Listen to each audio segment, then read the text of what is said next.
Good evening and welcome to the Belmont Complex here from Armstrong County. 1 second. Let me get rid of this echo, folks.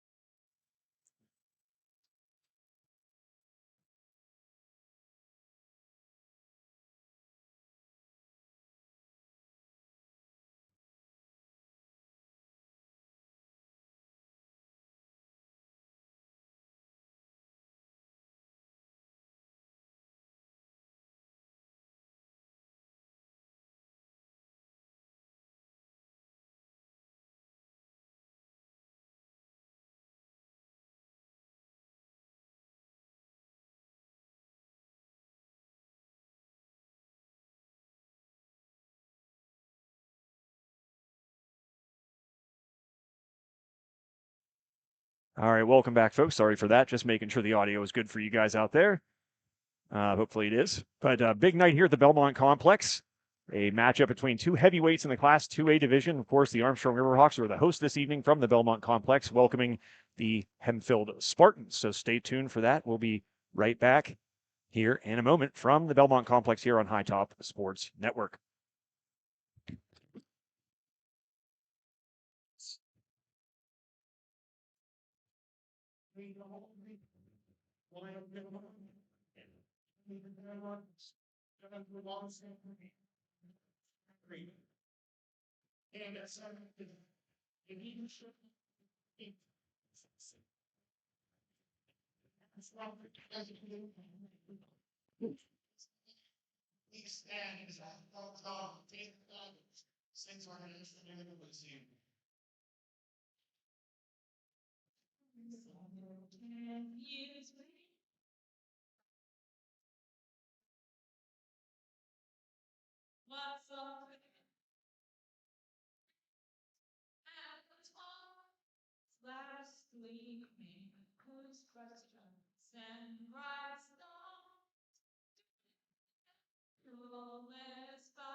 A packed house here tonight, needless to say, not a parking spot free at the Belmont Complex. I've been coming here for years and never have I had to park at Mills Chiropractic like I did tonight. So thank you to Mike Mills.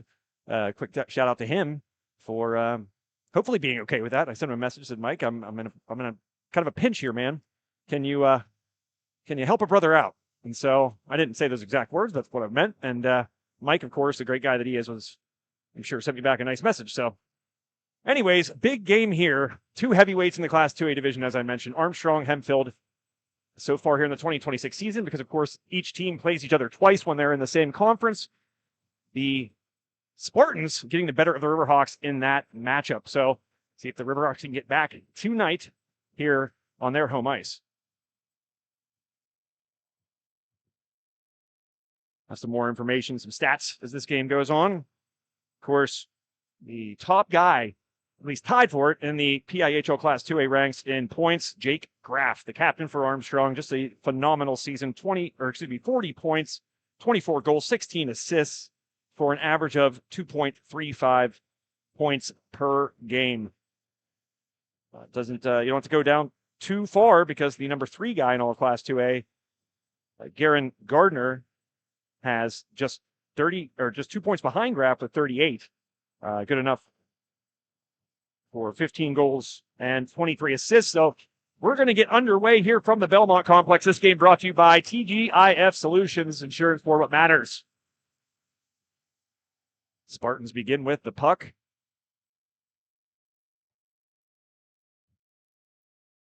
Jonas Miller dumping it back. The Rocks having a hard time getting it out of their zone here momentarily, but Kutch able to swing it around. That one lost. Thrown in front, trying to get something to happen there. Hempfield in the front of the net. Now Armstrong's going to get out and go. Graff caps it back, but dislodged. Good defense so far for Hempfield.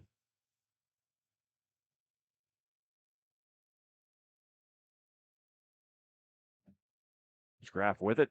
Dekes the defender. Now he's just going to try to hit a streaking Jonas Miller, but off his stick and down towards the end of the ice, where an icing is called and stops play with 16:09 remaining, first period of play here. Riverhawks Spartans PIHL 2A action.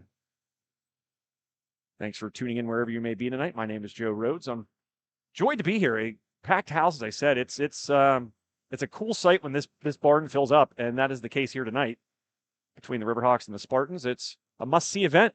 So certainly a lot of folks tuning in here live, and hopefully a bunch of you out there as well on YouTube. Shot in front there, trying to get it to go. It's Heilman after a great pass from behind the net. This one bounces around.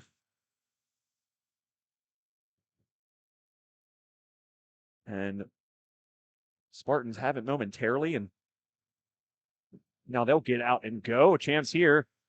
Rush, but stopped. Well done by Rory Forshear, who, congratulations to Rory, just signed his college letter of intent to play at West Liberty, play some baseball. The lefty, as good as he is here on the ice, even better, I might say, on the baseball field. And that's not taking anything away from his talent on the ice. And there's going to be the first penalty of the game. Rollo trying to poke that stick away, ends up tripping the opponent, and he'll go to the penalty area. At least they don't make you sit in the corner. That'd be amazing, though. If the rule was, you got to go sit in the corner. Stick that nose right there in the corner. We'll tell you when you can come out. Not the case, though. So the Riverhawks will be down a man here for 2 minutes after the penalty by Rulo. Bauer with the puck. He swings it around. Miller's going to try to track it down, but the Spartans get to it first. Let's see what happens here. I think if the Riverhawks are able to limit the Spartans to nothing on this penalty, it could really be a momentum builder. That one off the referee and sent down to the other end of the ice. But as I was saying, I think this could really be really huge for the Riverhawks if, in fact, they are able to stifle the... Oh, as Kutch sends one into his own bench with some sauce on it. Wow. Quick reflexes there by Coach Eddie Jeremy, though. That was impressive. So 127 left on the penalty, but just to finish what I was saying there, tried to a couple times. I think if Armstrong can stop the Spartans here, I think it could be huge and certainly a momentum builder in a game where any momentum swing, anytime you can control the momentum, it's huge. That one's set in front, poked away there by Eschbaugh. An all-star this season and got to play in that PIHL all-star contest along with 3 other Riverhawks. Well represented was Armstrong in that. Another one by in front. Eschbaugh stops the redirection. Nice job there. Armstrong doesn't want to let too much traffic in front. I feel like they've done a good job this season of not allowing guys to set up shop there in front of the net, but on this penalty at least, several Hempfield players finding a home there. This one flicked up, dumped in, and a line change for the Spartans. 2 Riverhawks end up kind of colliding and send a pass right to the middle of the ice to a Spartan player. Is unable to control it, and Armstrong now looks to try to kill the final 27 seconds of this penalty. There's an open man. That one shot missed over the left shoulder of Eschbaugh. Boy, oh boy, he was ready for it, though. I will say that. Not much room on that side of the net. Here's a chance now, maybe, but nope, that's poked away, and that should do it for the Armstrong penalty. 6 seconds remain, and as I said, let's see what this does in terms of momentum. Rollo out of the box. Rory Shear giving a little bit of a shove there. Now open shot, missed. No one there to defend in the middle of the ice. Didn't get a number on that Hempfield player, but he had a great opportunity, probably the best of this game so far, but comes up empty-handed. Now Heilman for the Riverhawks. He's going to try to gather it in, keep it in their zone, but he's unable to. Now the Spartans with a favorable number on this rush. Instead, they want to avoid the offsides, and they just dump it in. Miranda there for the Riverhawks, but he's flanked. Another man in front. There's Eschbaugh again. Another shot. Eschbaugh all over it. Colt Eschbaugh. What a nice little sequence there for the sophomore in net number 1, Colt Eschbaugh. And the Riverhawks skaters kind of come into their goalie's defense. They didn't like how he was contacted a couple times, but Eschbaugh standing on his head there in those moments. And that's what the Riverhawks are going to need out of that young man, because right now they have yet to get a shot on goal, which is rare for them this with this much time into the game already. 12:41 remaining first period. And they have no shots. But the Spartans with 3 thus far. So a lot of activity on this end of the ice. We currently see not enough on the other if you're Armstrong or one of their fans, the icing called.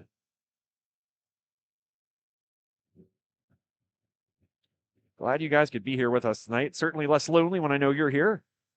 Otherwise, it'd be kind of weird if I was just talking to myself. But I know you're out there listening, so it makes it a little bit better. Face off on the right side of Eschbaugh and net. The Riverhawks win the face-off. Going to be sent around. There's Jonas Miller waiting for it. He's going to get it out just past the stick of Graf. Puck in the neutral zone here. Graf gets it. Graf's going to try to skate through traffic. It gets dumped off. Maybe a chance here. Shot! Shot! They only need one to get their first goal. The Riverhawks take a 1-0 lead. The pass from Jake Graf, pretty as could be. And there he was to finish it. Bundy on the goal for the Riverhawks. And they take a 1-0 lead. And talk about momentum. The Spartans really controlling the puck here so far. And really not allowing the Riverhawks much, but that was their first shot attempt. And that's all they needed to take a 1-0 lead. So Armstrong up 1-0. Just fended off that power play a moment ago. And now a high stick. And it's going to be a face-off down on the Hempfield offensive zone, I should say. Armstrong takes that 1-0 lead, which is huge.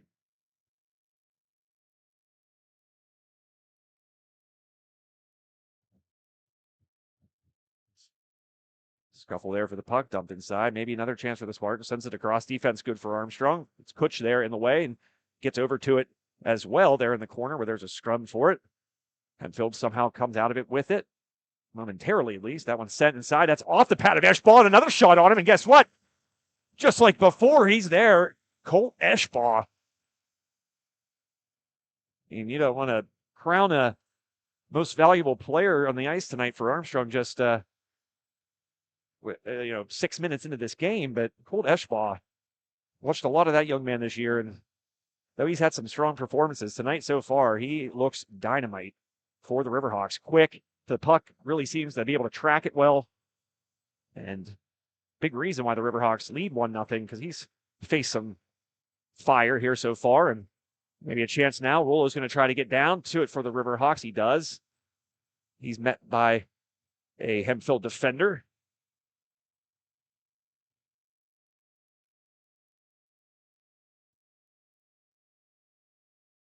First goal of the game goes to the Riverhawks. Just a moment ago. By Hudson Bundy. 2-on-3. Going to try that one wide of the net.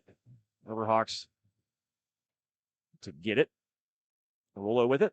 He sends it across. That one off the skate and stick of the Hempfield player. Same Hempfield player kind of gets in the way of that one. And this one sent down, but high up into the rafters here at the Belmont Complex, which is hard to do. And that'll stop play. A face off at center ice here with 10:44 left, and the Armstrong Riverhawks leading 1-0. Mentioned, glad to be here. Certainly, I love being at games, love calling games, love doing this when I get to do, and I'm fortunate to be able to do it. But always a little more fun when the stakes are high like this. There's a shot. Eschbaugh pokes that one away.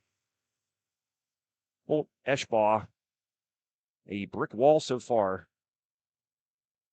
Now here's the captain. Graf off the boards, gets it to himself.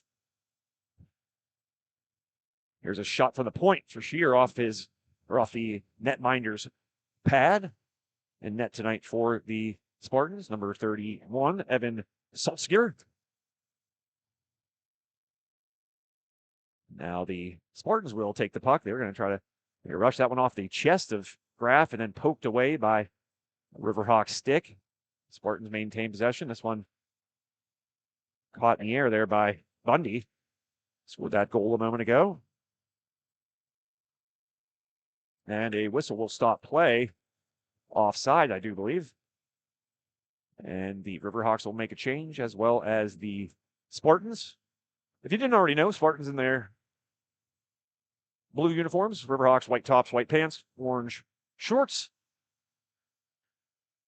9:49 remaining here from the Belmont Complex. 1-0 Armstrong. A early fury from the Spartans, at least in terms of attempts.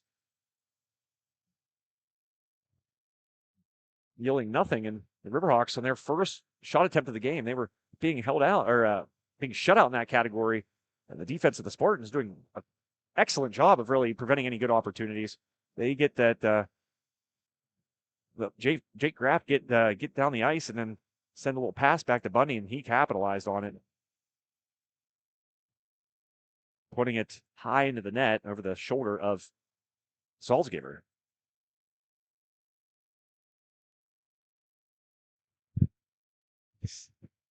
I'll plead ignorance here. I don't know enough about how the classifications work in the PIHL, being that the PIHL is independent, nothing to do with the PIAA, which all other high school sports, for the most part, not all, but take bowling for instance, they're not a part of the PIAA. But I don't know how they choose their classifications. But Hempfield, a massive school district, obviously, when you look at kind of the size of school districts in Western PA and the student body size and whatnot.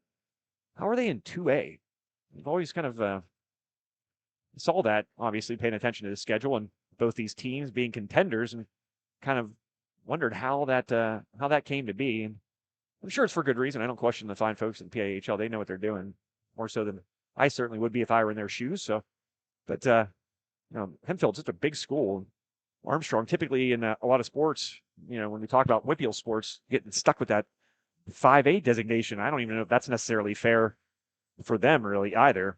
But they've handled it well. In some cases, not always, but tough to play teams that just have more resources than you have. But I digress. So the Riverhawks now will have the first face-off, I want to say, in this end of the ice. Graff will take it for the Riverhawks. Taking it for Hempfield will be number 2, Mats Martz. Try saying that 10 times fast. Shot on net. Salzgiver there to snatch it. Salzgiver, a senior for Hempfield in net.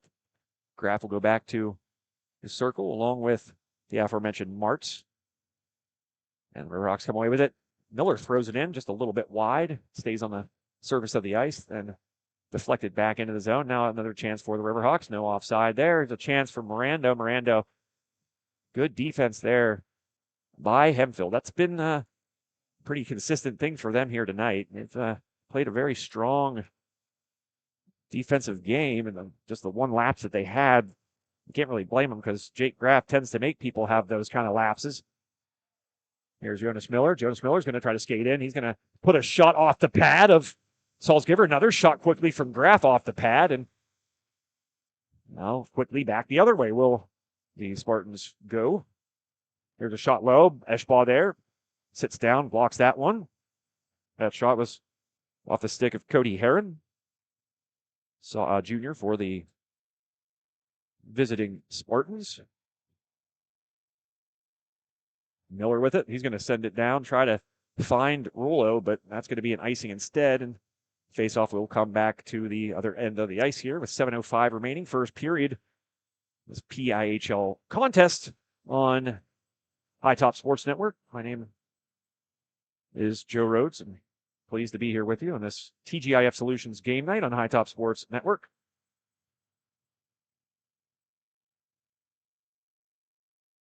Look, they found my iPod from college. I actually think iPods were already getting kind of phased out then. I've tried to make myself sound even older than I am, but playing a lot of songs from like the late 2000s, early 2000 teens.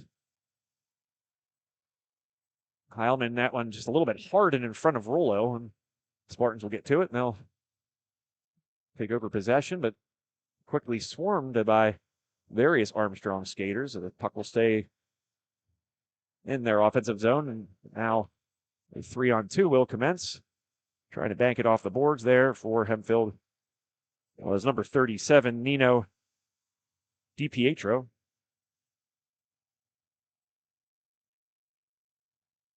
And just a kind of a lot of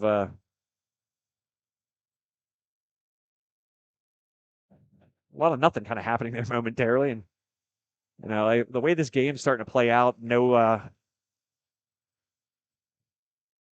I just don't know how to put my finger on it, but I just see this becoming one of those physical games that I tend to see here at the Belmont Complex with kind of short possessions. There's Graff, a little spin, gets into the middle. Here's a chance now, backhand. Oh my goodness.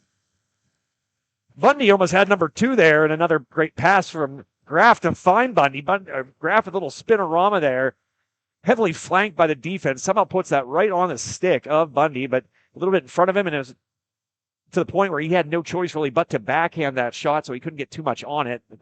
But just as the case was in Armstrong's goal, Jake Graff's passing ability on full display. Mentioned he's got, I think I said in the pregame, what was it, 25 goals, I want to say, something like that. Good enough for 40 points. But as much as his goal scoring ability is just tremendous, he is just an amazing passer and facilitator out on the ice. Kind of whipped on that one. There was Hempfield skater. Now the Riverhawks will try to skate in. There's Bundy with a high shot. Hempfield fans applaud that big hit that dislodged the puck. Riverhawks managed to keep it in their zone. Here's Miller again. Miller sends it back where he came from. The Spartans now will have the puck. Oh, there we go. Another chance here. Out in front of the defense was the skater for Hempfield. That skater able to get it to go. That's Colby Heron, the junior Mentioned his name a moment ago. He gets that one to go. The backhand over the shoulder of Eschbaugh. And really, the Riverhawks defense not looking sharp here right now. Heron got in front of the Armstrong defense almost way too easy there. And the backhand finds its way over the shoulder of Eschbaugh for the game-tying goal. We're tied up now with 4:56 remaining first period. It's 1-1.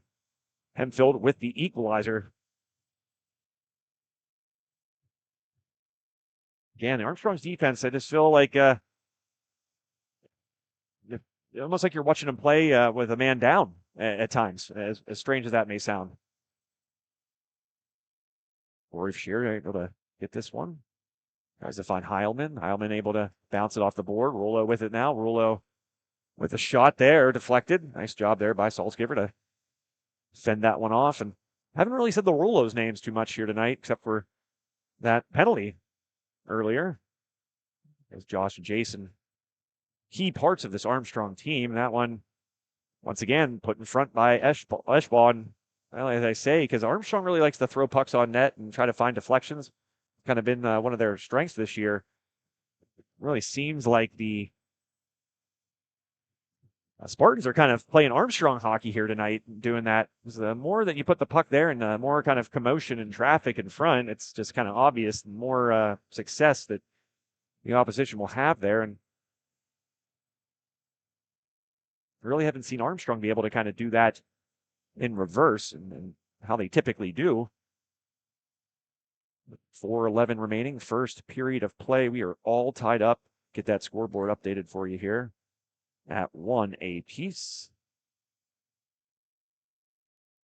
Here's Graf, just a quick little push of the stick to send it down. Really, Armstrong, who get pretty physical, haven't really been as physical as you may see. Here's a shot by Hempfield wide of the net. That was, I believe, Gardner. It was indeed Garen Gardner, the young man with 38 points in the season coming into this one. Just 2 points behind Armstrong's leading scorer. That, of course, the young man about to take the face-off here for Armstrong, Jake Graf. 40 points to lead all of Class 2A in the PIHL. Tied also, should mention, with another young man. Here I have the stats. Oh, Zakar Bryden, excuse me, from Bishop McCourt. We saw them earlier, and the Riverhawks were able to beat them here at the Belmont Complex just about a month or so ago.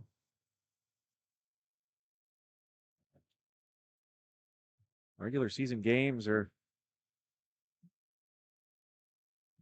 waning. Playoffs fast approaching. Here's Anthony with the puck. That one sent back to Graf. Graf sends a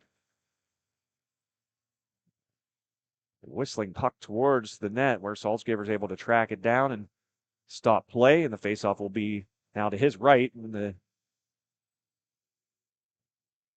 respective teams will make a line change here with 3:07 remaining.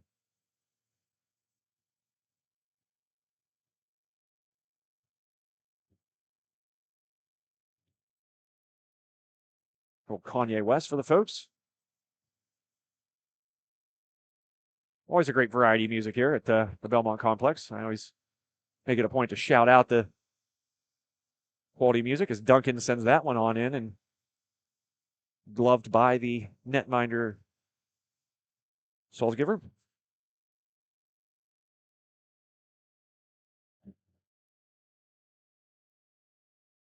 Evan Salzgiver, the senior in net. Didn't see much action in those first minutes of the game, but Armstrong now slowly finding a little bit more offense. They have 4 shots compared to the 7 by Hempfield. And that right there looked a little bit more like the Armstrong that we know. A lot of traffic in front of the net there. And whether it's just a deflection or a unintentional kind of deflection, that always seems to bode well for Armstrong when they clog the front of the net. And there's a whistle to stop play. And I think it's a penalty by, this can be a penalty? Is Bauer going to have to go to the box? He is. So be the second penalty here of this first period. And Armstrong referee's going to have a moment with Bauer. Bauer's not happy. And the Riverhawks will be a man short here for the next 2 minutes. Only 2 minutes and 32 seconds left of this period. So an unenviable position for the Riverhawks as the offense for the Spartans has the man advantage. That one sent across through all that traffic somehow. And now Jake Graff will send a high puck down to Rulo. Rulo stops on a dime there, tries to spin, but not able to keep possession. Able to get it there was Nino DiPietro. Say DiPietro. Apologies to Nino and family if I got your name wrong. That one sent in front. Again, I feel like Hempfield's finding these lanes that just aren't clogged at all by the Riverhawks. Ones that you normally think would be. And there's Jake Graff just doing what Jake Graff does. But Hempfield eventually able to get the puck, and Armstrong sends it down to kill a little more time. Just a minute 30 left here on this penalty. A moment ago by Bauer. Armstrong second.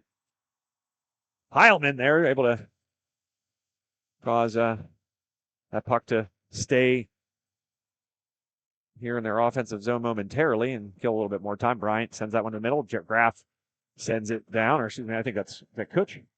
That is Kutch, I apologize.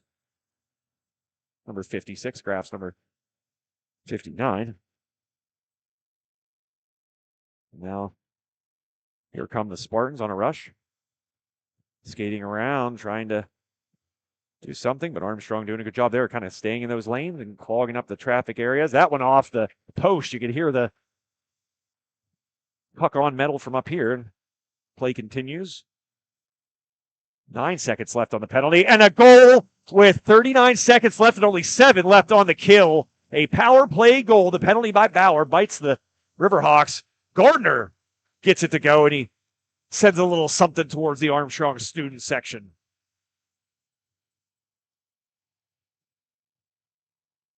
So a 2-1 lead now for the Spartans. And, you know, you got to give them some credit here. Armstrong kind of, they killed that first penalty and then immediately scored after that, even though it seemed like the Spartans offense right now getting much better and more often opportunities, as the case still remains. And, you didn't see the Spartans let that, discourage them very much. Really, you didn't see that goal by Armstrong really encourage them much. I don't feel like it really boosted them the way that, a goal like that in that scenario typically can in hockey. Right now, just Hempfield is the better team. I hate to say it on the ice, and that's nothing against this Armstrong team, who is elite and certainly a Penguins Cup contender. But the defense tonight just not what I normally feel like is present here on the ice at the Belmont. Play stops at 10 seconds left. But got to credit Hempfield. They're on the road here right now and doing some things that the Riverhawks don't have answers for.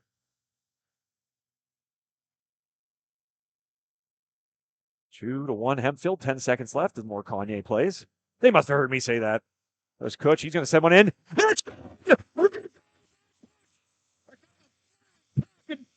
Traffic. Notice that the traffic that usually helps the Riverhawks out so much there once again, and they tie this thing up with just 5 seconds left in the first period. Just huge.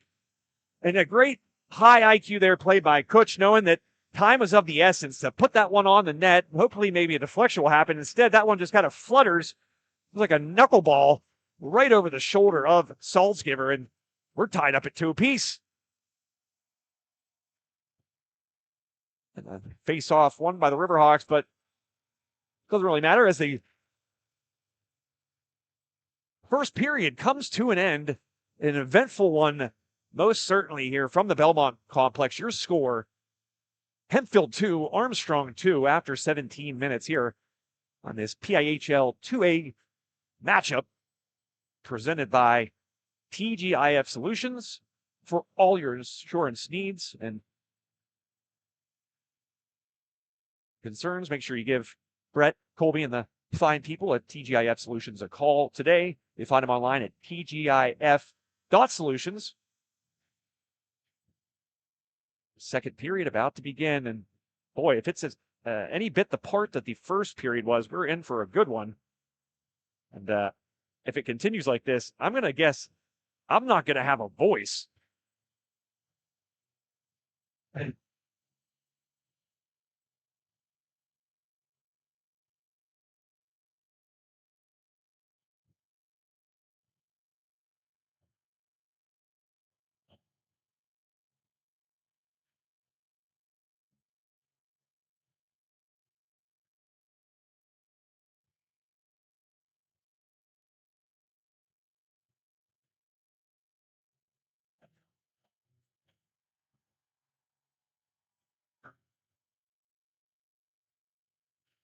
Really a good performance here.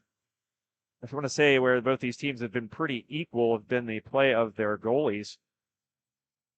Great performance by Colt Eschbaugh. Really had to deal with a lot on his end. And same can be said for Salzgiver down on the other end. The senior for Hempfield doing a good job. Kind of a tough one there on that last one, just because of all the traffic and the trip there, draft trip. The whistle will sound, and now the Riverhawks will get an early chance at the man advantage. 16:49. Just 11 seconds for those that don't do the math well.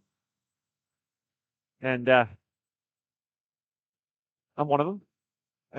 But just 11 seconds into this second period and a chance at the man advantage for Armstrong. You'll have both Rollos out there, Jason and Josh, Jonas Miller, Kutch, and Graf. Graf take the face-off. Colin Kutch here to the right of Miller, who takes that long shot. Miller sends it back in. Armstrong keeps it for a second. There's a nice little tap out there by Rollo. Rollo trying to stay in front and create some traffic, and the puck's still loose, and Salzgiver able to almost behind the net lay on top of it.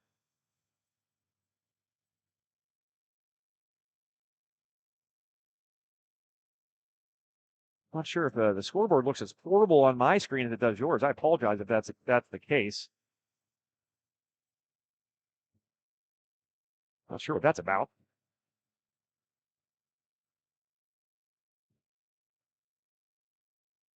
Face off one by the Riverhawks. Here's Graf with it.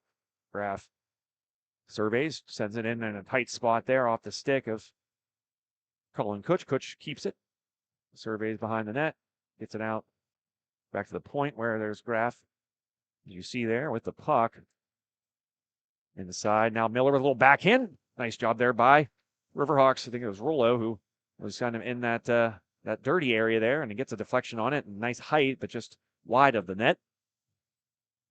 Rollo with it momentarily, and it's kind of a log jam there. Here, oh man, Graf had it momentarily, and now that one off the ankle of an infield player, and now they will clear it for the first time in this penalty. Eschbaugh gets it. Rollo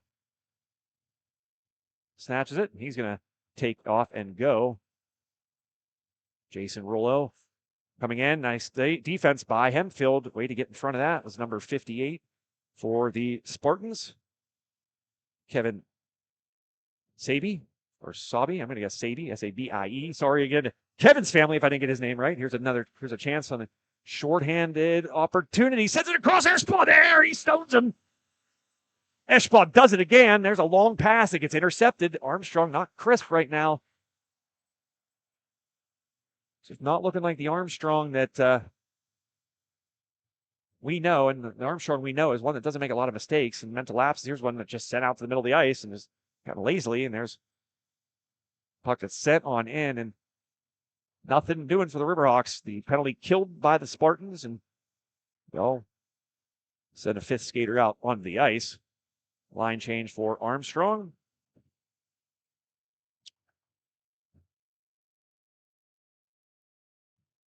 Bauer dumped that one. Now it's intercepted by the Riverhawks. Rummel with it. Rummel's going to send it over. Bunny with the puck. Bucky looking for a second. Doesn't, and that will stop play. It looks like Williams is going to get the penalty for Hempfield. He and Heilman mixing it up. Heilman giving it to him. Is Williams going to go to the box? He is. A slash, I think they're going to say that was. So, chance here for the Riverhawks after they were deprived of much on that last penalty a moment ago. Another chance at the man advantage.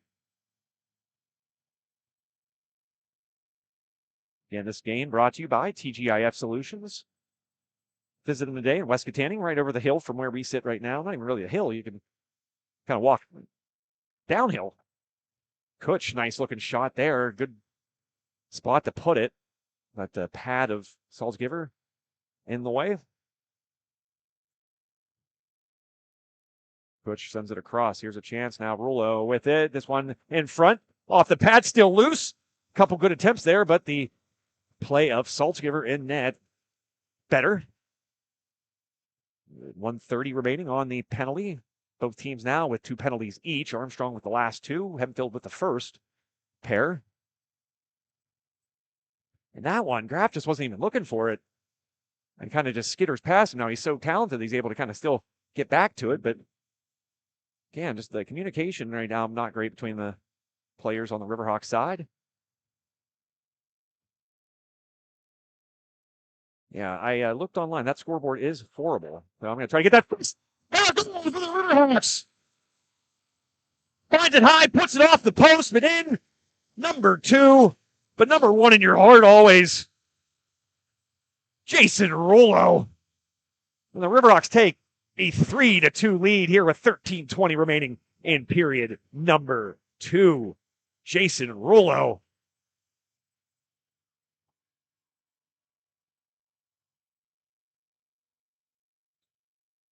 Three to 2. Whoops, wrong team there. I'm trying to get that fixed real fast. All right, missing that face-off here. Riverhawks win the face-off after they score the go-ahead goal here in the second period. 13-13 remaining. Tell you what, the Riverhawks, though this has not been their best game, and listen, they're good enough that when they don't play their best, they can still win games. It's just you don't expect them to do that against a heavyweight like Hempfield, who's very much in their class, along with their classification, but also in their class in terms of the better teams in this Class 2A in the PIHL. Both teams with a power play goal as well. There's maybe a chance. Bryant with it. This one loose in front. Oh, somehow, some way, Rummel there stops it, but not for long. The goal to tie it up. And man, oh man, this game is exciting. Back and forth we go. The goal by number, I believe, number 36. It was indeed Brady Wazel? See, these names, man, you Hempfield folks can't give me a break here. You don't got a Johnson or a Thomas or anything on the team. Maybe you do. I'm just not seeing them. But I apologize. A goal there by Brady Wassel, W-A-S-S-E-L. Paul G. Brady, you're the man. Big goal there, bud.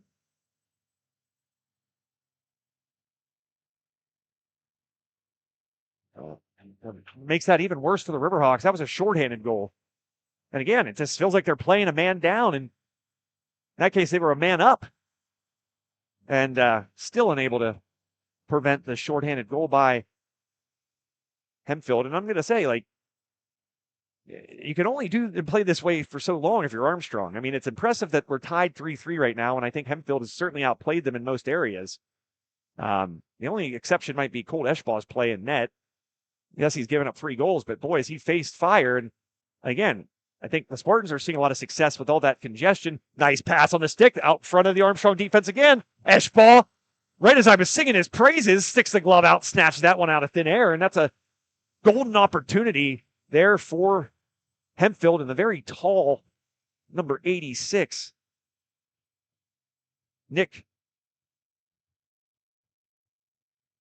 Krupie, again, another name, C-R-U-P-I-E. These names, Hempfield, God bless you. You're testing this broadcaster here tonight.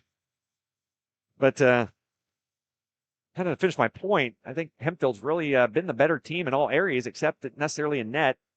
Escherball has done a terrific job to keep Armstrong in this and keep it close.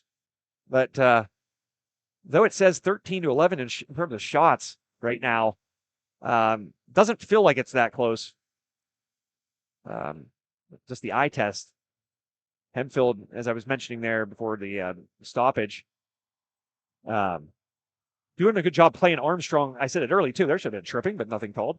Hempfield's playing Armstrong hockey right now, and their brand of hockey, where they're putting a lot of traffic in front of the net. The camera came unlaunched. Apologies there. We'll get that back up and running for you here in a second. Give me a moment. Yeah, Hempfield playing a style it's similar to this building, but it's usually the team in white playing it, and that's putting a lot of traffic in front on offense and hoping a deflection or just blocking the netminder's view yields a positive result. And that's what Hempfield, you've seen a lot out of them here tonight. But also, too, you don't see Armstrong let the offense get out back behind them like you've seen here a couple times tonight. Just a moment ago, you saw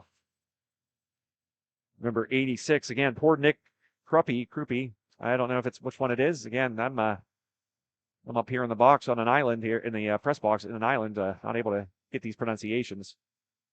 So I apologize, but point being, that's not the first time that Hempfield's been able to get behind the Armstrong defense like that and have a golden opportunity to score. And going down there uncontacted was Jake Graff. Not sure what happened there. Graff now finds it. He's going to get a chance to throw that one on net. Loose puck still. It was kind of dangling there in the air, and maybe a hope for a moment that it could be knocked in because a Armstrong skater was there, and there's a great pass right on the stick of Miller, but nothing doing. Off the pass from who else but Jake Graff. Here's a chance for Miller. Miller's skating around. Oof. Looked like his feet were taken out front, but nothing called. Here's a chance now. Wide of the net. I need another bottle of water here. My voice just drying up fast from all this action. There's a shot in front. Again, congestion there. Another one. And the Riverhawks having a hard time of gaining possession. Just looking a little slow, too, tonight. I can't help but say it. And, it's a long season. And there's a penalty as Jake Graff. That's the effect he has. You got to kind of grab him up and stop him with the stick to prevent a very likely outcome of him finding the back of the net. So another penalty here in this second period that goes Armstrong's way. They'll have 2 more minutes with a man advantage and trying to get the lead back that they lost a moment ago on the shorthanded goal by Hempfield. Again, sorry, the scoreboard's so dang blurry. Can't explain that one. I do this. I've done it for quite some time and kind of like to think I know some of the ins and outs. And I always say that something new happens in this every day that I can't explain. And this is another one. So bear with me. I'll try to work on it here when play stops. I want to make sure I keep my focus on the net. And that's where that puck just went. Heilman from the point that sends it on in. And not a great view of the puck and the shot from Heilman by Salzgiver. And that allows him to, Heilman that is, to find the back of the net, number 18 for Armstrong with the go-ahead goal. That big penalty a moment ago created by Jake Graff allows the Riverhawks to go back in front. Evan Heilman, the man there to do it. And I don't, I'm not suggesting there should be betting on high school sports. It's a terrible idea. If I were a betting man and you told me before this game that Armstrong would have a 4-3 lead with 9:27 left in the second period, and none of those goals would come from Jake Graff, I'd probably bet the under on that. But he has been a big part of this game, and as I mentioned, he's a big reason why that penalty even happened. Is just the kind of the fear that he strikes in the defense gave them no choice but to kind of hook him there with the stick, and that allowed for the power play goal by Evan Heilman. Now skating in here. Hempfield, loose puck. Eschbaugh, no idea where it was. It must have gotten lodged up in the pads, and good thing for him because he had no clue where it was. The whistle sounded, and I think maybe the gentleman there in the stripes saw it, and that's why the whistle sounded like it did, as Eschbaugh kind of looked around him frantically. 4-3 Armstrong. 8:56 remaining, second period, in a very crucial PIHL Class 2A matchup for playoff seeding. The Hempfield Spartans and Armstrong Riverhawks. Armstrong with a big win recently, just a few days ago, over the Penn Trafford Warriors, another Westmoreland County team. Trying to now do it to Hempfield. A big hit there by Miranda, who gets it out. Bundy now with it. Bundy tries to push it on, and Graff was trying to just poke it and keep his momentum going down ice, so he might have a breakaway, but can't get it. Now the puck at center ice. Here's Martz with it. He has a goal to his name. He's going to try to get another one. That one well high and wide of the net. Graff there, send it to the middle of the ice. Nobody claiming it. Miller and Bundy both are there. Now Graff's going to get it. He's going to put the shot up high above the glass, or the net, hitting the glass. And again, just not great communication by Armstrong. Whistle will sound as the net is on top of the puck is on top of the net there. But you saw Graff poke that puck right there towards the Riverhawk logo in the offensive zone of Hempfield, and Bundy, and I don't remember now the other player, just not being able to decide who should take it, and luckily Graff there to collect it, but just not great communication right now by Armstrong. And listen, it may sound like I'm being critical of Armstrong. It's not that. It's just I'm so used to seeing a team that makes so little mistakes and always seems so crisp.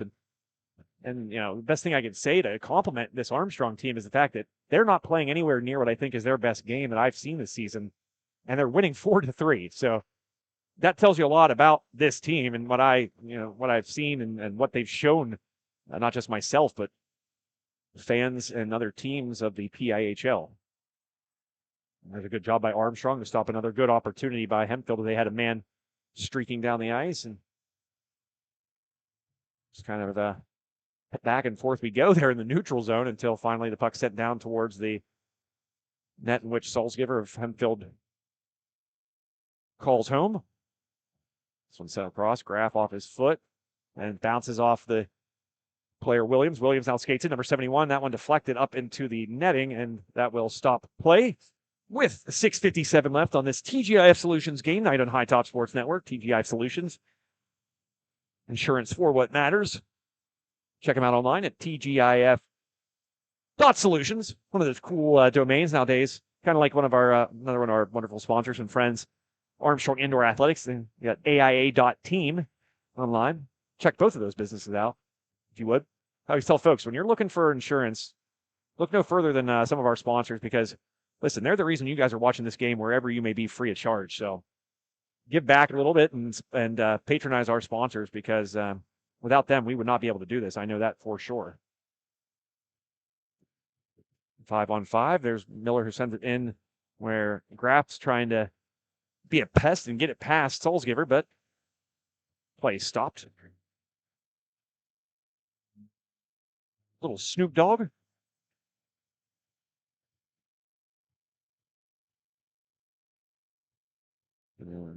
Taking a look here. I haven't really mentioned this so far. When you look at the standings for Class 2A, you got this Hempfield team atop it with 47 points. Armstrong right behind him, 44. And Penn Trafford now 2 points back of the Riverhawks, although they've had kind of a path to staying in front of the Riverhawks like they were for most of the season. As I mentioned, Penn Trafford and Armstrong matching up here just a few days ago, and Armstrong really taking it to Penn Trafford. Armstrong with a record of 14-2, 1 overtime win. And Hempfield with 2 losses to their name. Except they got 1 more win and a game in hand on the Riverhawks. That puck in front, a whistle will sound, and it makes you think it's going to go against the Riverhawks. Nope, just a that stinks for the Riverhawks. You stop play like that there as the net comes off its brackets. There's a better word for it than that, so excuse my ignorance and poor terminology. But Hempfield, as I mentioned, just 2 losses to their name. A game in hand. They've had 18 games. Armstrong was 17, but 15-2 the record there for Hempfield. Armstrong 14-2. And that overtime win as well on their ledger. There's maybe an opportunity for Hempfield. Snuffed out by the Riverhawks. Sent around, this one behind the net. Good pass in front. Bryant was there momentarily. He just can't get a handle on it. Now Armstrong's going to try to get out and go. Maybe an opportunity for them now.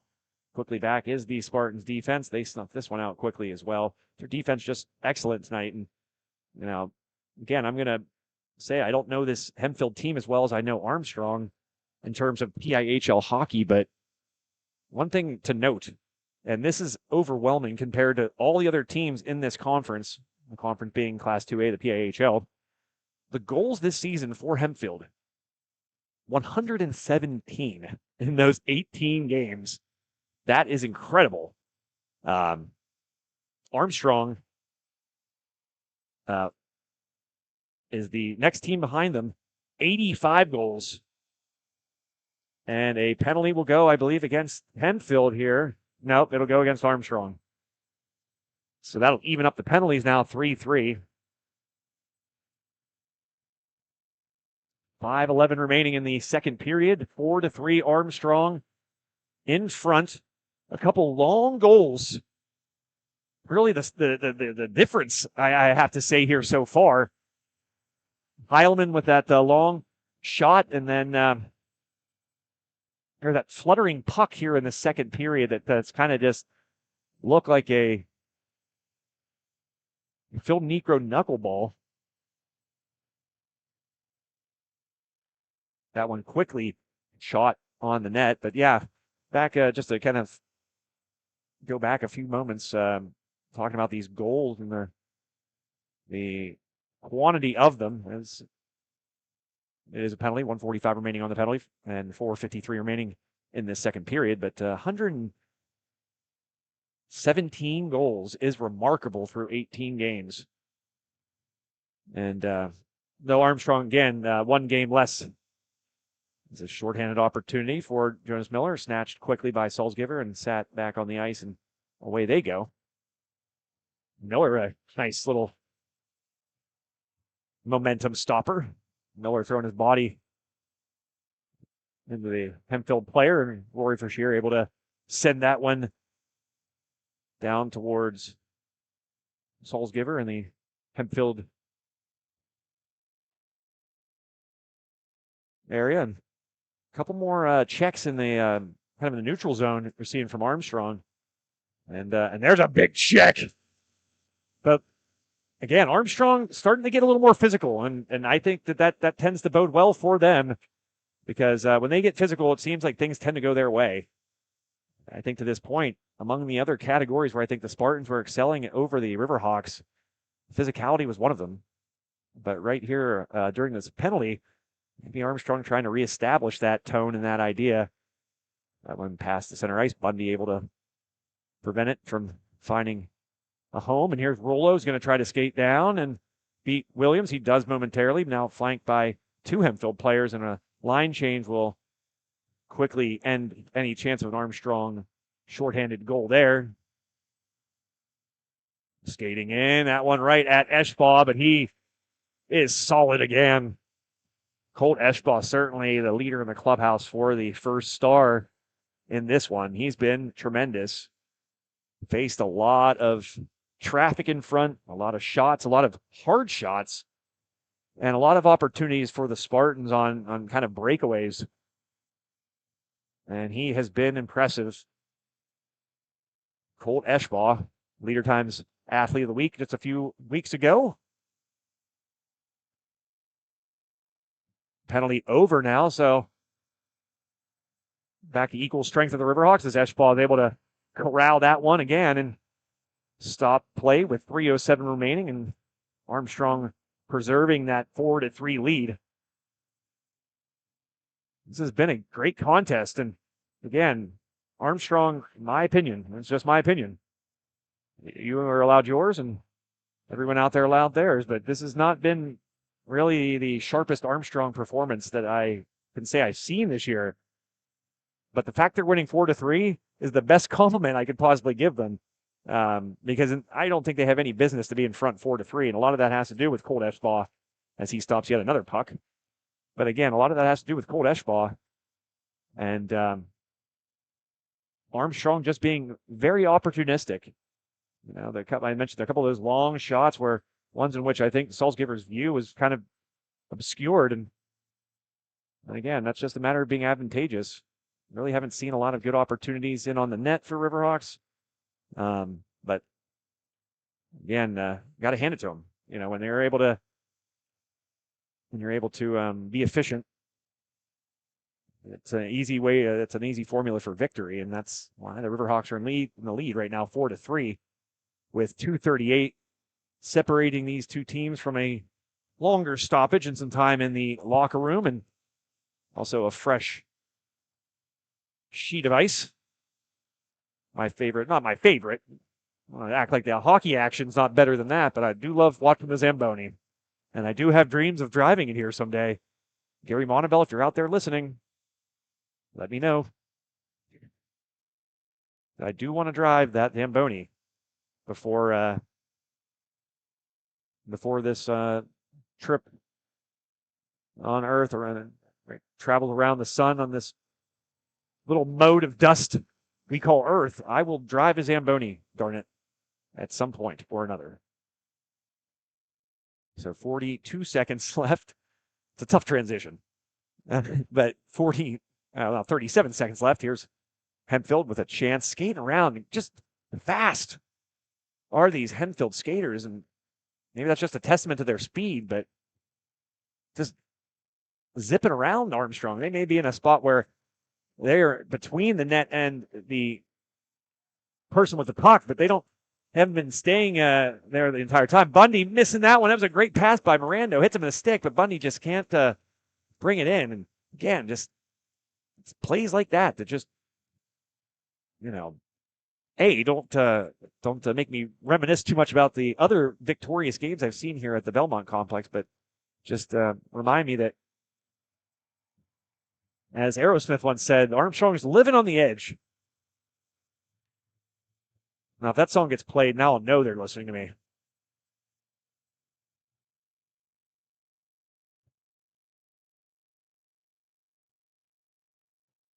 Weezer, though, the musical choice instead.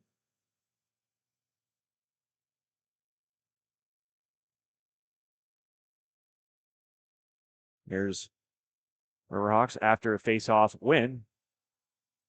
An opportunity maybe if the man, or the 3-on-2, or at least for a split second. Here's Graf, who kind of was ready to shoot before he let the puck really get on his stick, and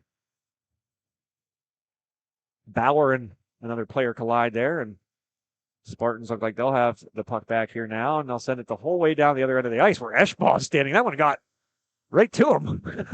It's a heck of an attempt there by Hempfield. The entire length of the ice, he was still pretty much equidistant with Salzgiver in net, and he put that one right on Eschball.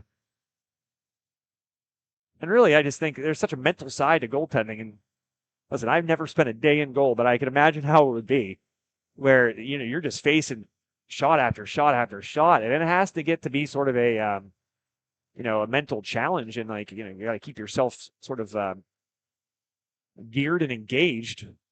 Let it probably get away from you pretty quickly, because talk about just a position where you have to have such a heightened sense of awareness and all your senses kind of working for you. I can't think of any as important as a goaltender in hockey. Just a few seconds left. 10, as a matter of fact, left on the second period clock. 4-3 the score. Armstrong trying to just clear this one away.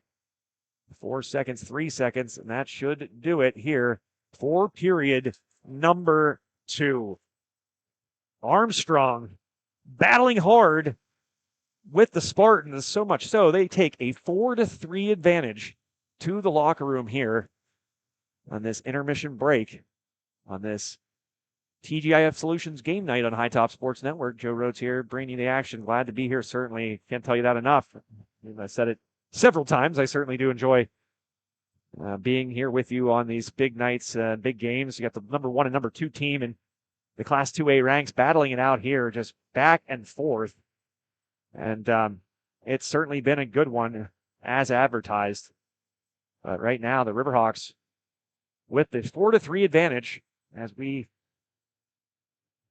get ready for the final 17 minutes of this one from the Belmont Complex here on High Top Sports Network. So I'm going to take a quick break, and then we'll recap some of what we saw in the first 2 periods before the third period commences here between the Hempfield Spartans and Armstrong Riverhawks on High Top Sports Network. We'll return in a moment.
Insurance can be complicated, so let the experienced professionals at TGIF Solutions assist you in finding the right coverage to fit you, your family, or your business needs.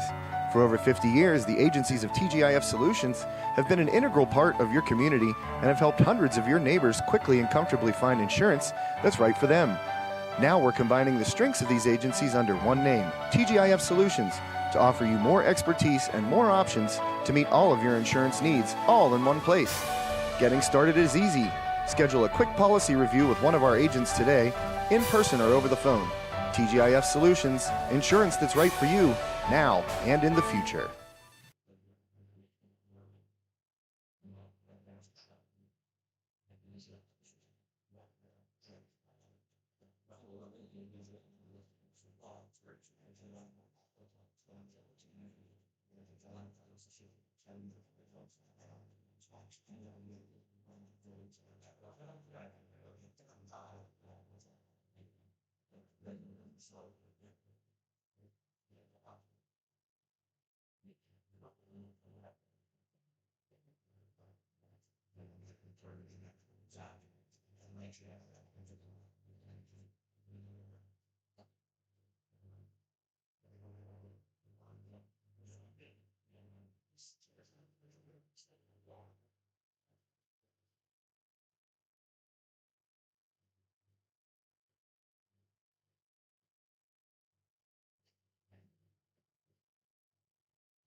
And welcome back to High Top Sports Network. My name is Joe Rhodes. Little break on the old vocal cords, never a bad thing. But certainly looking forward to these final 17 minutes. Armstrong with a 1-goal advantage heading into these 17 precious moments. Nice, shiny, fresh sheet of ice here at the Belmont Complex. Just to give you kind of an update on the shots. I mentioned them throughout the first 2 periods, but as it stands, 17 right now for Hempfield to Armstrong's 13. And it, again, still feels like it's a little bit further apart than that, but again, Armstrong leading in the most important area, and that's on the scoreboard.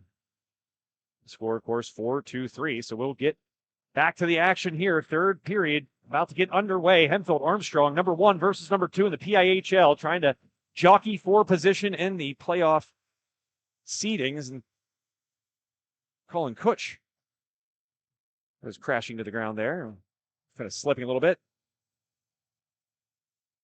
That one by Gardner through a very tight window that ends up going off the side glass. There's a diving stop by Jake Graff. Selfless as Graff. Goes both ways, and he looks like he is hurt. I hope that's not the case. I hope I'm wrong. And I think he's okay. Okay, that's... I'm sitting down for a moment. That's I don't like to see. Hopefully he just needs to take a little breather, Jake Graff, because that's a very, very, very important young man in terms of what Armstrong would like to do in the postseason. You hate to say irreplaceable, but irreplaceable. Yeah, the guy that scored 40 points and just a little shaken up. Looks like he's okay. 16:05 left, and the physicality that continues has bodies all over the ice, along with sticks, as you saw there. And Rollo losing his, and an icing will be called as Martz dumped the puck down towards Eschbaugh. I feel like Armstrong probably wishes that they didn't have to switch ends after the second period, because they sure seem to like going this. Wait, they are. Wait, am I missing something? I don't know. I give up. I think that they didn't have to switch ends, or did they? I don't know. I apparently have the memory of a goldfish. As that one's stopped by Saltzgiver in net. Puck will stay here in the circle to his right. Heilman takes the faceoff for Armstrong. Won by Armstrong. Rollo trying to find fellow Rollo. That is Josh to Jason, but now those same two skaters will try to get out and go here on this little rush. They're brought down into the net, and Saltzgiver down in a heap. Rollo there showing a lot of good sportsmanship down on the ice to make sure his opponent, but fellow hockey player, is okay. Saltzgiver's going to take a moment there and applause from the fans, because we talk about the excellence of Colt Eschbaugh down in the other end. I don't know if this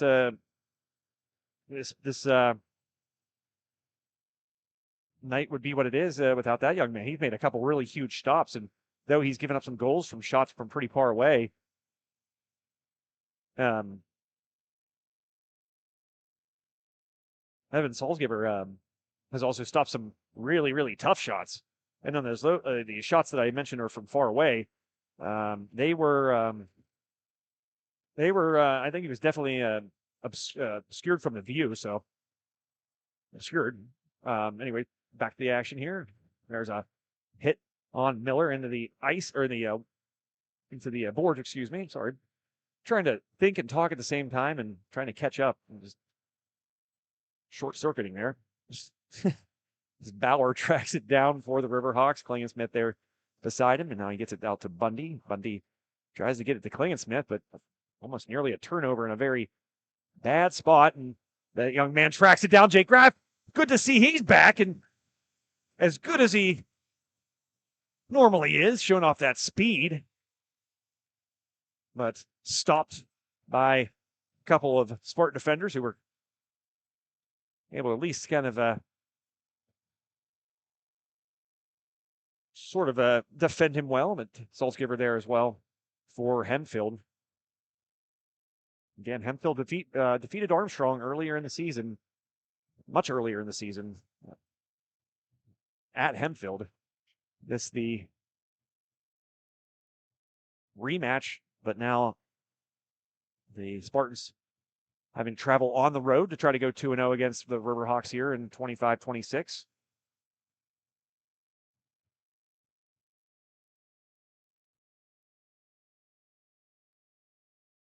There's one sent down, but taken away in the neutral zone by the Spartans. Good defense there. This one kind of moved in slowly to Eschbaugh net, and the Spartans maintained possession. This one sent in front. Riverhawks there to stop it. Klingensmith, or excuse me, that's Heilman. Heilman with the puck tries to set it a long pass. It's deflected, but the Riverhawks still somehow get it. Rollo trying to find fellow Rollo. That was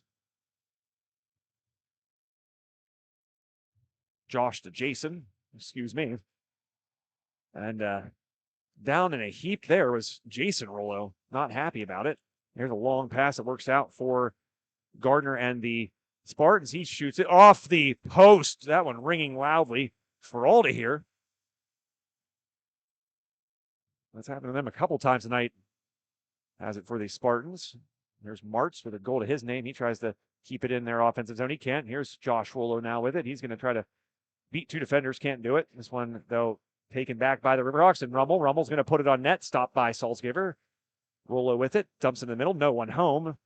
Again, those are those situations where you normally expect a Riverhawk to be kind of being a pest and kind of taking up that area in front of the net, and just no one home there. This hard shot. This one loose in front. Eschbaugh pokes it away with a stick. Had to get on his stomach to do so. Excellent play there by the netminder. Somehow the Spartans keep possession. This one just zipped down the ice, so a line change can occur. Duncan doing just that for the Riverhawks, and the faceoff will come back down to Eschbaugh's right with 12:37 remaining. Tense moments here. Spartans just really creating some good opportunities for themselves. really tight with their passes, and Armstrong doing what they got to nurse this lead, but it's nearly another good opportunity there on a centering pass that got past its intended target. Riverhawks instead will get it. Miranda with it, stops his movement, goes back to where he came from. A touch pass there to Graff, but well defended by the Spartans. Martz, more notably. 12:09 remaining, third period here from the Belmont Complex. This one loose in front. Nice job there by Miranda. Miranda's going to get it out and try to go with it. He's going to skate past one defender, dump it off. Here's a shot from range. Well defended by the Spartans, and nothing doing on that trip. Again, Spartans defense helping them as Martz dumps this one into the Armstrong bench. 11:50 remaining.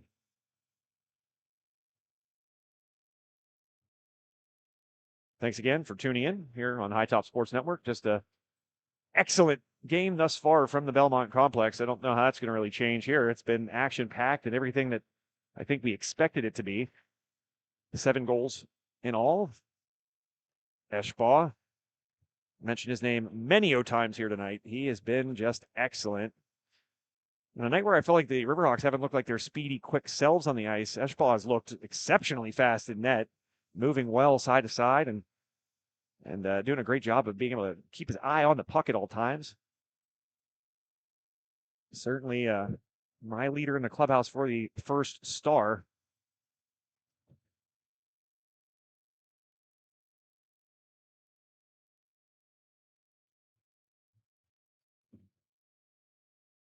Riverhawks keep it, try to send it around. There's Rollo waiting for it as he's checked in the back, and the puck trickles down into the Armstrong offensive zone where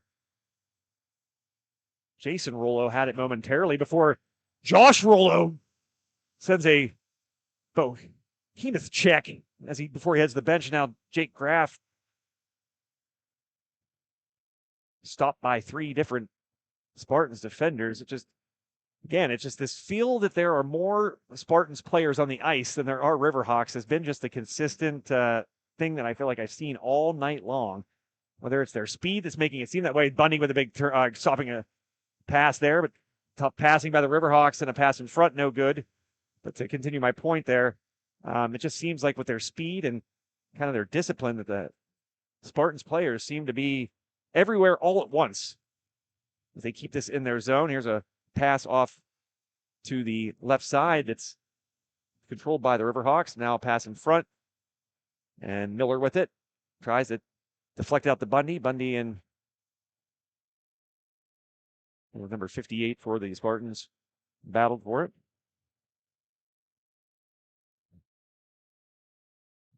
Done that, and an offside, I believe. That was Kevin Sabie. I'm going to say Sabie, S-A-B-I-E. Kevin Sabie, defenseman. The junior. How many put the birthdays on these now? You know, and I think 2009. I was in college in 2009 when Kevin was born. Oh, man.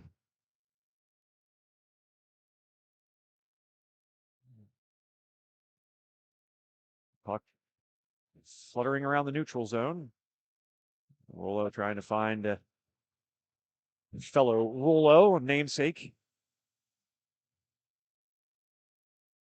That was Jason to Josh.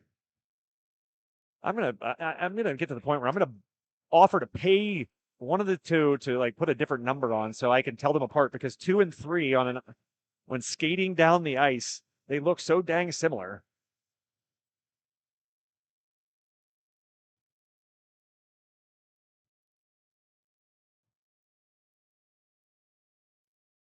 It's a Armstrong student section.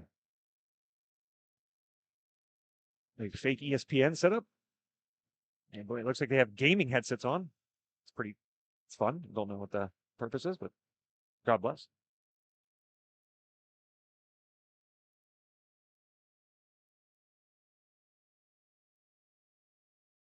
Four to 3 to score. Armstrong holding on. Here's another chance, maybe.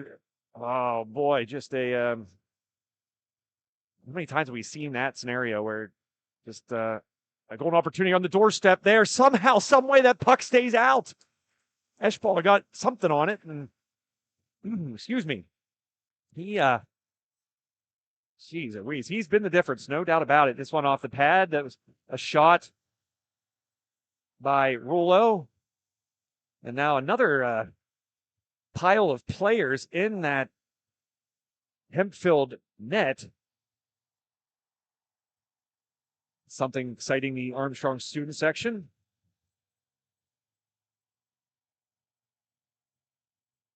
Salzgiver is plays a position where you don't normally take a beating in terms of the game of hockey, like maybe a skater does. Your offenseman, your defenseman, your center, your wing. Goalies don't really have to deal with much of what they do in terms of hard hits, but tonight that has not been the case. That's the second time the Salzgiver's been a victim of a pile-up in his crease. 8:40 remaining. Maybe Jake Graff taking the faceoff for Armstrong, and number 71 for Hempfield, J.J. Williams. The best name I've got to say all night for Hempfield. J.J. Williams.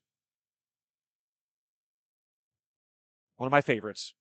Now, he's the first easy name I feel like I've had to say. There's Dunlap, who just flicked that up to the referee, but there's been some trickier names here tonight. But a great squad, most certainly. I can say this has been the most difficult test I've seen Armstrong face all season long. And we've seen some high caliber quality teams coming here to the Belmont, including Penn Trafford, who Armstrong took care of quite impressively here just a few days ago. Hempfield certainly battling a little bit harder as that play stopped. Man, unfortunate for Hempfield there. They had maybe an opportunity.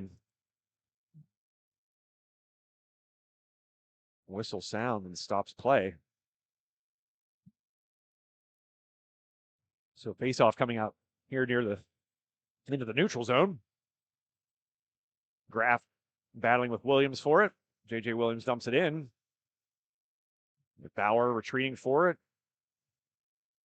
Bundy now for Armstrong. Tries to dump it back around. Bauer now with it. He collides with a Spartans player who tumbles to the ground, and Bundy able to get it, send it. Maybe a chance here. Bundy gets it. Looking to find Graff. Maybe does. Graff, just a little bit behind him. Had to kind of stop his momentum. And unable to connect. But there you go again. Look how quick the Spartans were able to get back on defense and defend quite possibly the fastest guy on the ice in number 59, Jake Graff. And another whistle sounds. That has not made this night go any quicker. A lot of whistles. I want to say 6 penalties in all.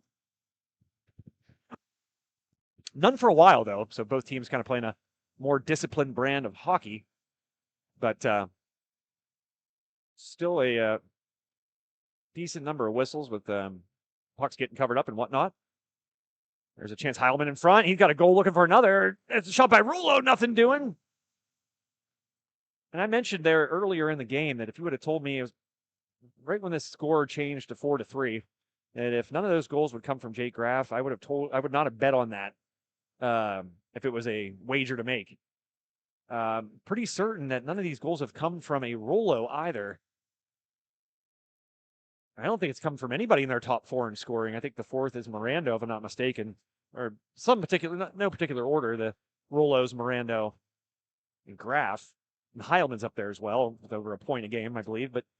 And he does have a goal. But the fact that neither Rouleau has a goal and Mirando, I'm pretty certain, doesn't have one. That's pretty impressive. And you can tell the defensive game plan for Hempfield has been, don't let those 4 names beat you.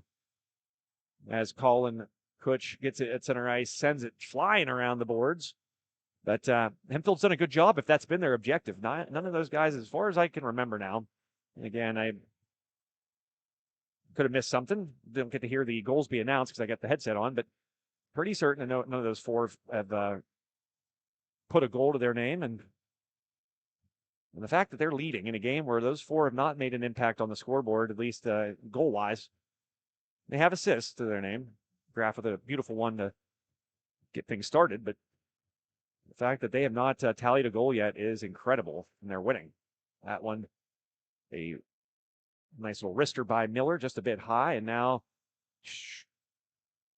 Garner and Riverhawks player, it's Mirando mixing it up. Mirando tells him what he thinks.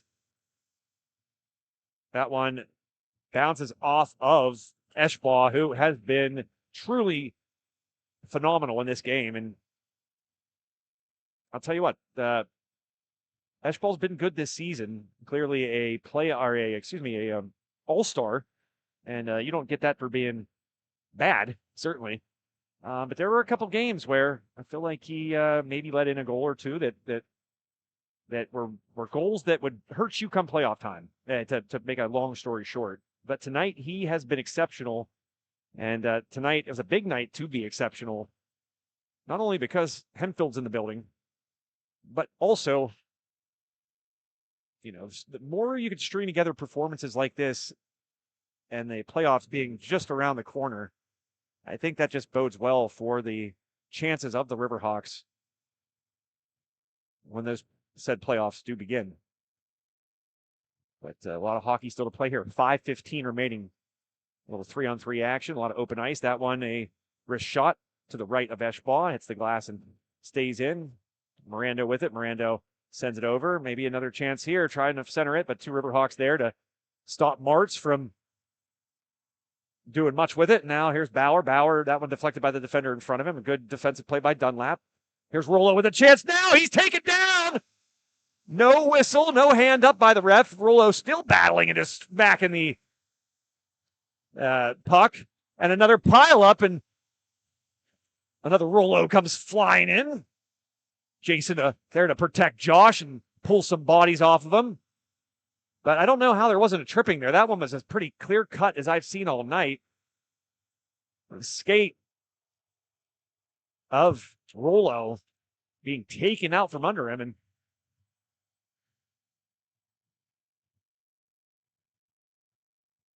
Josh Rollo, helmetless, will skate to his bench, and out come fresh bodies for the Riverhawks, among them Colin Kutch,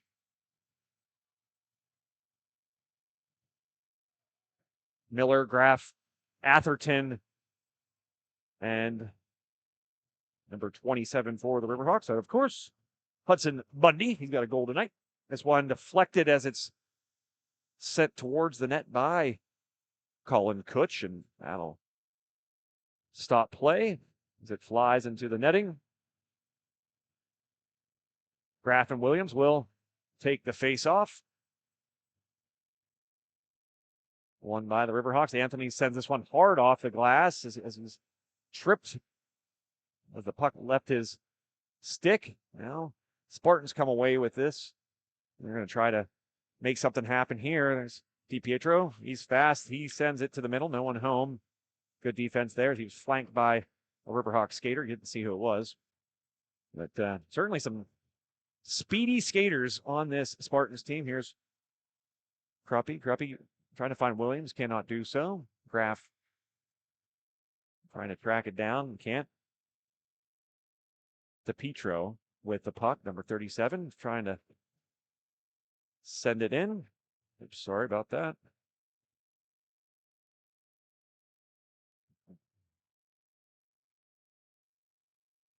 And the whistle sounds for an icing.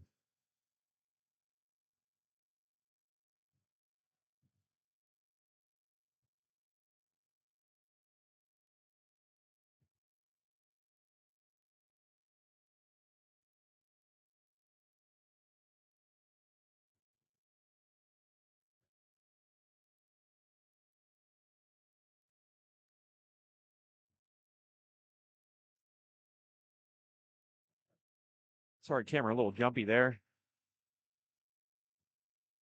Face off there. Won by the Hawks of the River. 3:37 left, and this is getting to be crunch time if there's been a crunch time here in this game. And Riverhawks trying to hold on to that 1-goal lead, 4-3. They are in front. Heilman there defending Martz. Martz gets it out. And here's a pass that wasn't sent with much crispness to it, and Riverhawks able to stop it and momentarily go their way. Puck in the neutral zone. Dunlap will track it down for the Spartans, who sends it around now. Touched on, and Riverhawks have it. Heilman in the neutral zone. Rollo sends it down back behind Salzgiver. It's retrieved by the Spartans. 2:53 remaining and a 1-goal lead for the Riverhawks. A good final minute and a half and so. I can promise you that. As puck changing possession numerous times there in the neutral zone before Jonas Miller sent it in on net. Battle for the puck ends up with the Spartans retrieving it, but an offside called, and you kind of got to blame that one there on Heron there. Sorry, I'm trying to find my paper. Number 4, that is, Colby Heron. He kind of hesitated a little bit, and the offside stopping what looked like maybe a possible opportunity for Hempfield, and a timeout called. A good time to call it here. 2:25 left, because you can imagine that Salzgiver is going to have to give way to an extra skater here sooner or later to provide a chance to tie this thing up and send it to overtime. Only 2:25 remaining. I want to thank tonight's official broadcast partner, the one and only TGIF Solutions. You can see their logo up there on top. Visit them online at tgif.solutions or give them a call. Tell them High Top Sports Network sent you.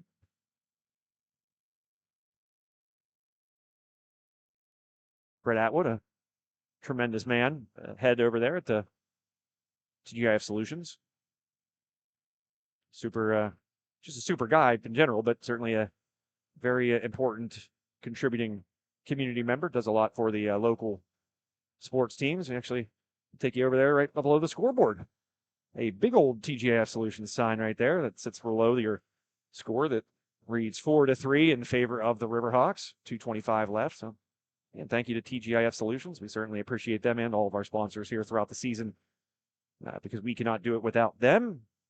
Something goes falling off my table. Not sure what it is. Don't want to lose our internet, that's for sure. And I'm sorry.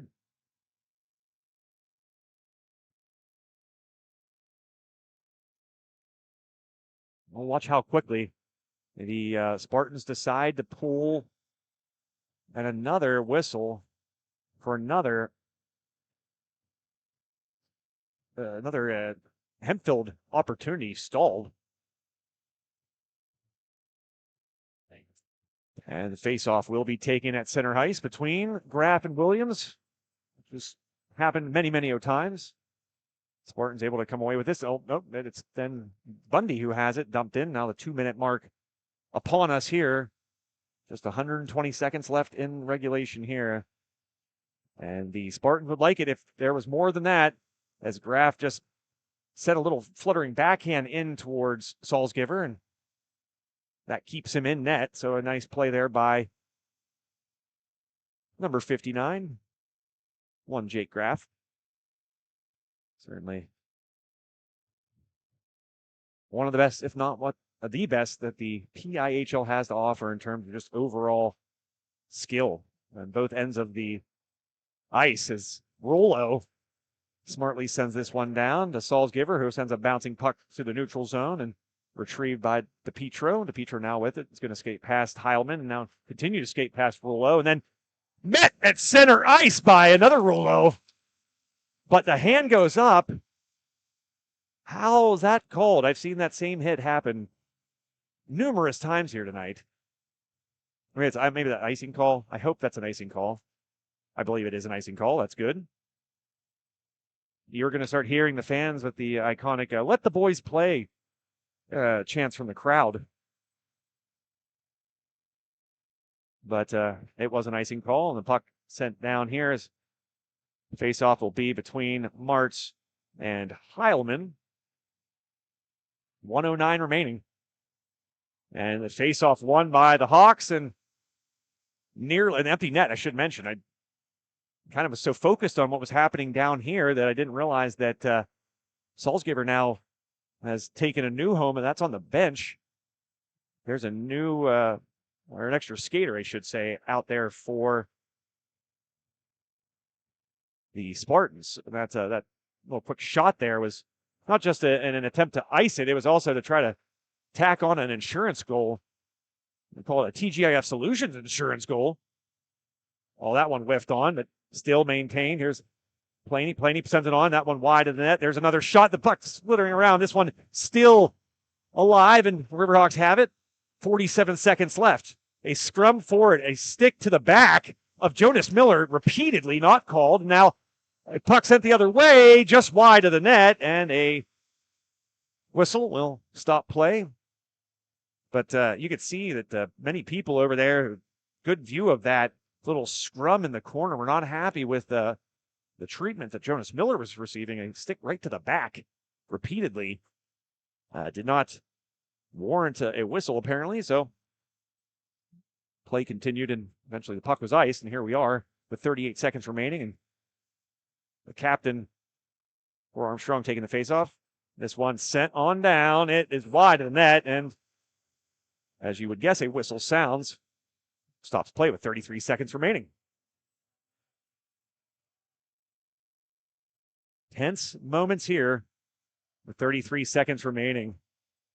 4-3, the Riverhawks in front, trying to equal the regular season series here. And Miller, nice job there to get his stick on it and poke it away. And same could be said there for Rollo, who tries to defend his opponent there. This one back to Martz in the neutral zone, 18 seconds left. Graf.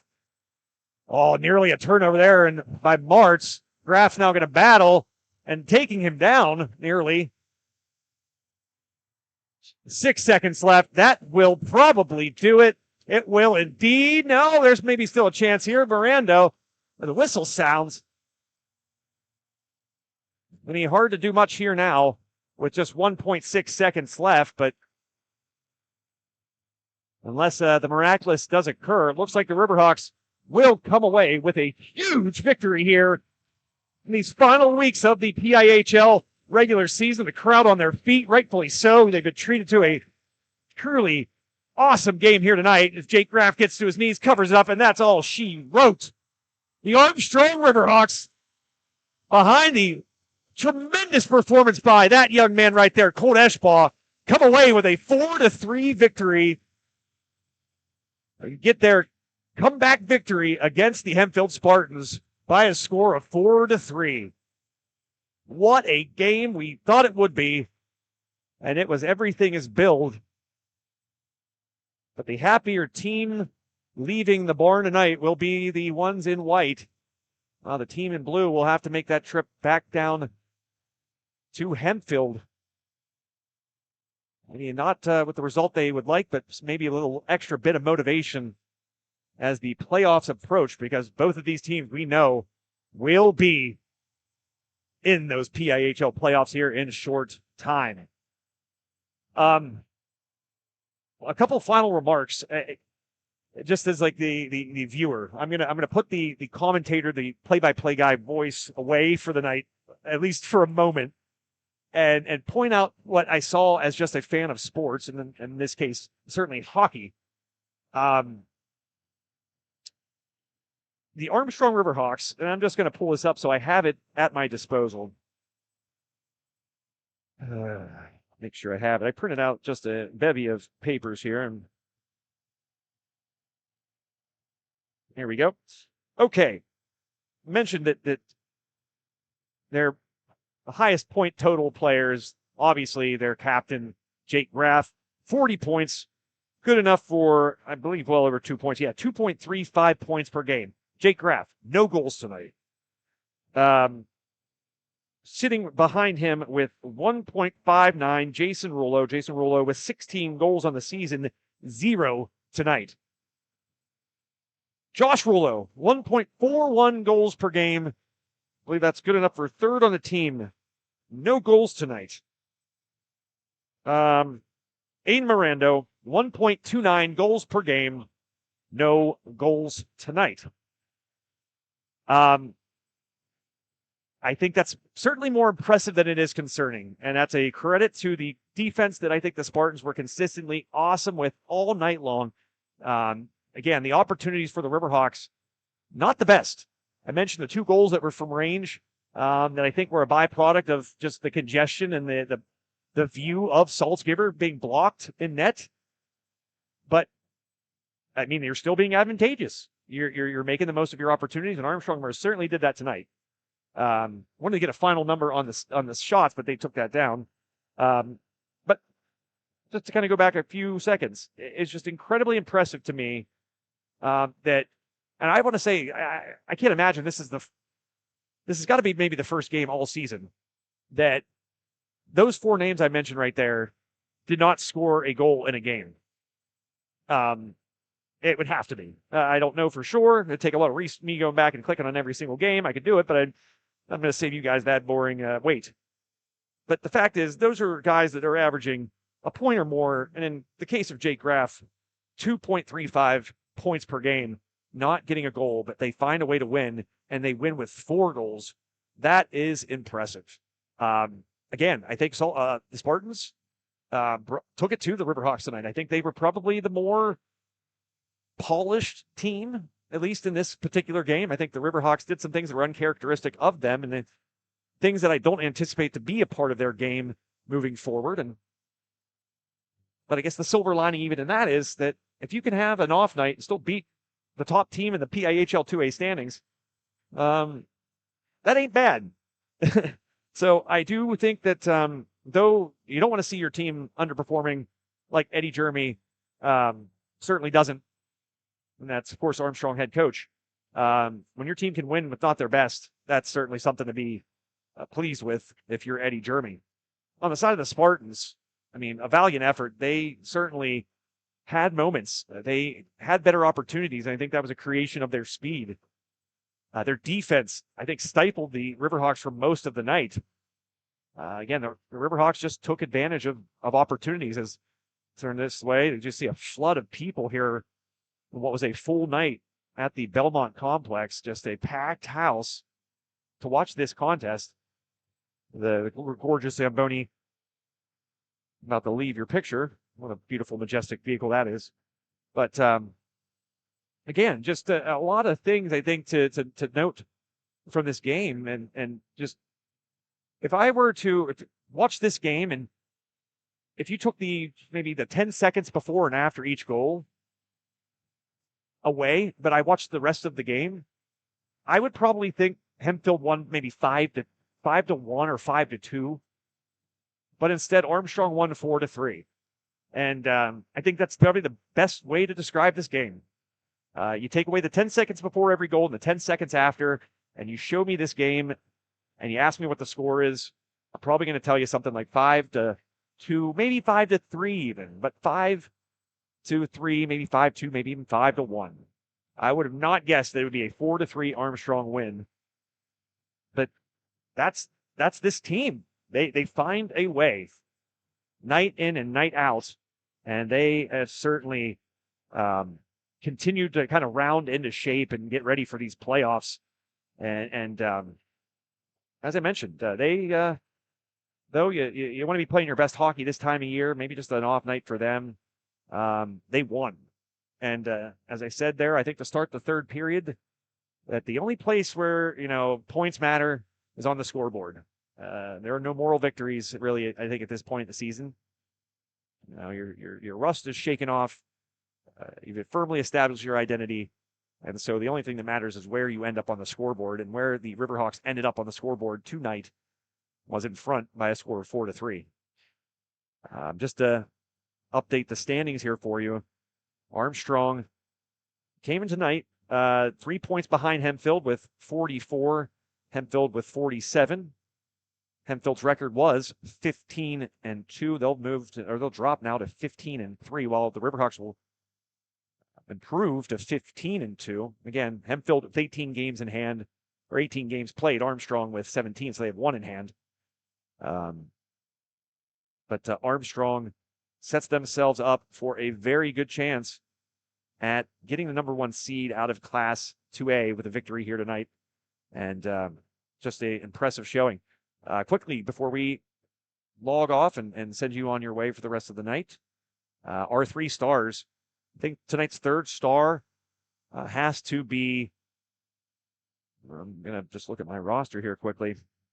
Yeah, I'm going to give it, and I think this is only fair, only because of the beating he took, but also, too, he had a really strong night. I think Armstrong's best chances, he stopped. It was some of the more fluky things that he just wasn't able to stop, and that is why Evan Saltzgiver of Hempfield, my 3rd star of the night, the goaltender, the senior of the Spartans. My 2nd star tonight is going to, of course, be, we're going to have Armstrong from here on out, I think, pretty safe to say, is going to be Evan Heilman. Came in, I mentioned one of those guys with a point or more a game. Heilman with 8 goals, or excuse me, 8 goals, 12 assists on the season. He is my number 2 star. He seemed like he was kind of more visible tonight than I've seen him throughout the season. He, of course, chipped in the scoring. Positive on both ends. Played some really good defense and had some nice pokes on some odd man rushes as well. That's why Evan is my number 2 star, Evan Heilman of the Riverhawks. And my number 1 star, and I think this is probably one of the easiest ones I've had all year, and I've had games where Jake Graff scored 4 goals in a game and a couple assists. And I don't think it was as easy as this one. Colt Eschbaugh, number 1 on the score sheet, number 1 in your hearts as well. Colt Eschbaugh, the number 1 star here tonight, excuse me, for the Riverhawks. Just a performance, I think, that cements him as one of the best goalies now in the PIHL. He's just a sophomore. Started the year as the backup. After departure from the original starter, he was thrust into that position. And I think we're seeing just what he's capable of. And tonight was a great example of what that young man is capable of for the Riverhawks in net. And quite possibly, and I'm sure Armstrong hopes for this, a sign of things to come here in the final weeks of the regular season as we near the playoffs in the PIHL. I'm going to get off here because I'm like one of the last. There's still a giant pile of people, humanity over there at the doors, you can see, but not going to talk too much longer. But just to kind of give you an idea, Armstrong, again, victorious here tonight. 2 games left. You got a game on the 19th. That's next Thursday here at the Belmont against Cathedral Prep. So tune in. That'll be on High Top Sports Network. And then they'll close out the season on a little bit of a voyage down to West Virginia, by God, West Virginia, to visit Willing Park at West Banco Arena. An 8:40 matchup there. So some late arrivals back home for the Riverhawks for sure that night. But that will conclude the regular season. That's on Tuesday, February 24th. So they go from a Thursday on the 19th to playing that very next Tuesday. So not as much rest as they sometimes see during regular season with a full week going Thursday to Thursday.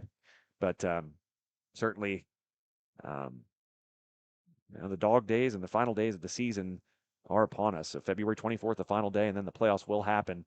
And the 2 teams you saw here tonight will have a big part in it. Could we see a 3rd matchup? I wouldn't be surprised. So your final score one final time. The Armstrong Riverhawks 4, the Hempfield Spartans 3 here on this TGIF Solutions game night on High Top Sports Network. My name is Joe Rhodes. It's been an absolute joy being here tonight with you and watching this game and having the chance to call it and relay what I get to see here in the gym or in the barn to wherever you are sitting here tonight. And certainly enjoyed it. Hope you did too. And tune in next Thursday as the Riverhawks will close out their home schedule as they welcome Cathedral Prep. And also, too, make sure you like, follow, subscribe, all that good stuff on all of our social media. It helps us immensely. We appreciate it.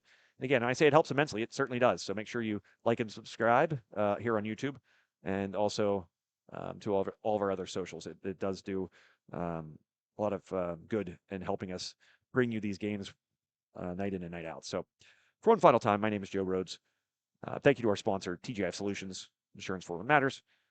Thank you guys for always tuning in and making this fun. And we certainly look forward to bringing you more action here in 2026. On Funnel Time, my name is Joe Rhodes. You guys have a great rest of your week, and may no train pass you by. We'll see you guys.